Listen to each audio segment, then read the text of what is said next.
Selamünaleyküm sevgili Türk vatandaşlarımız.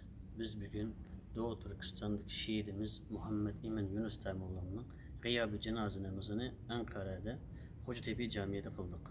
Allah razı olsun, buna katılan tüm vatandaşlarımıza teşekkür ediyorum. Hem Doğu Türkistanlı kardeşlerimize hem Afganistan'dan gelen kardeşlerimiz var. Teşekkürümü gönderiyorum.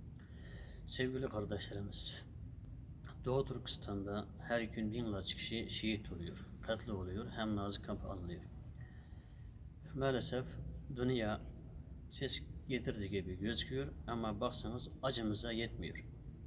Bakın şimdi dünyanın her yerinde zulüm var diyor. Filistin'de, Suriye'de, Afganistan'da, arkanda. Ama herkes arkandaki, Filistin'deki kardeşleriyle, ana babasıyla bayramlık konuşuyor. Nasılsın, iyi misin? Bir mesaj gönderme imkanı olur.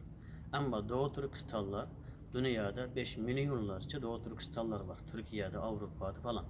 Ama kimse Doğu Türkistan'daki anasından, babasından hiçbir haber alamıyor. 4-5 senedir hiçbir haber alamıyor. Kimler öldü, kimler gayip, kimler hasta, kimler iyi, kimse bilmiyor. Böyle bir durumda yaşıyoruz. Mesela eskiden zalimler birini idama buyururken der ki senin son sözün, son istekin nedir soruyordu. Ama şimdi Doğu Türkistan'da Çin suçsuz olan alimlerimizi, iş adamlarımızı, zenginlerimizi sessiz sadasız katlediyor. Ne son sözünü kimse bilmiyor. Onların ailesi o şehit olup aylar sonra bilgi alıyor. Ondan sonra bize ulaşıyor. Biri şehit olup belki yıllar sonra burada gıyab bir cenaze namazı kaldı. Bakın bu ne zulüm, bu ne durum. Dünyada hiçbir zamanda ne Firavun olsun, başka tüm zalimler olsun bu kadar zulüm yapmamıştı. Baksanız araştırırsanız olur. Bugün Doğu Türkistan'da hem dini yasak, hem milli kültürümüz yasak. Mesela şimdi Kurban Bayramı geliyor.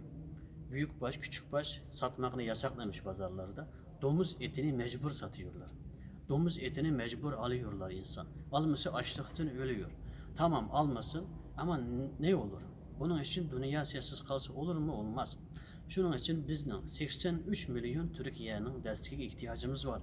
Şu yüzden biz parti ayrımından AK Parti, MHP, İYİ Parti ve tüm partilerge Doğu Türkistan'daki durumlarını, zulümlerini anlattık.